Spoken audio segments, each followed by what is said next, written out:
how are things going for Caplinger Seafood during these COVID times? For us, the business has been strong. We've actually grown a little bit. If somebody wants to pick up their seafood or have a sandwich made, what do they need to do? We're trying to have as many people do online ordering as possible, and you can visit our website at caplingersfreshcatch.com. So, the recipe I'm going to try and make is what I call Steve's Key West shrimp and pasta. And it's kind of a sautéed shrimp. What kind of shrimp would you recommend that I use for a recipe like that? Well, there's a lot of different options when it comes to shrimp. One of my favorite that we carry on a consistent basis is going to be a jumbo Gulf shrimp. Hi, welcome to Shea Schweitzer.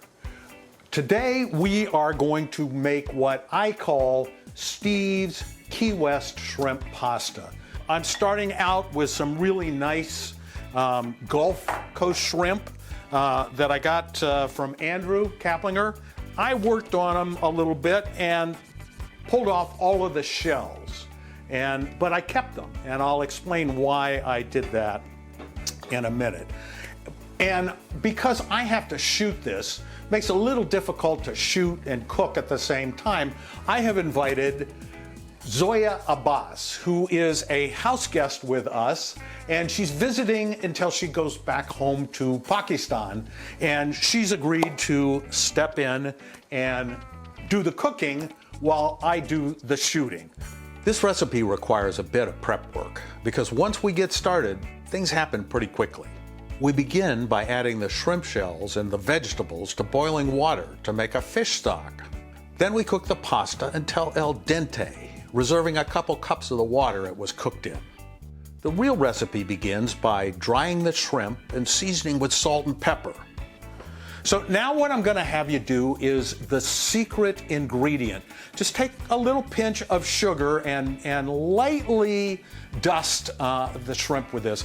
And the idea is when you put a little sugar on the shrimp, when we saute them, this is going to help them caramelize. Melt some butter in a medium-hot skillet. Then saute the garlic and onions until they start to turn brown. Add the mushrooms and cook until they start to soften. Remove and save. Now, the fun part. Yeah. Let's lay the shrimp in there kind of gently, one at a time, but get them in quickly.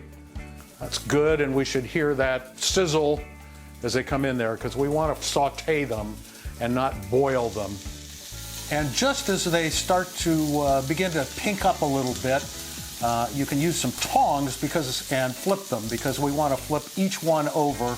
And you can see they've got that nice kind of caramel crust. Now let me have you pour in the wine and just whisk that around and try and get those, there we go, and get those little bits up off the bottom. Then add the fish stock and some of the pasta water and whisk together for a few minutes. Add the peas and cook until tender before adding the lemon juice and lemon zest.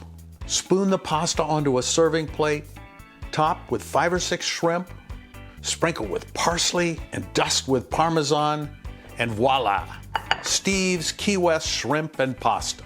So Andrew, I've got to tell you, we made this recipe and this was absolutely the best it's ever been. And I know it was because of the shrimp. That's great to hear, and I tell you, it's all about the ingredients. When you put the best in there, it makes a big difference, and it's hard to ever go back.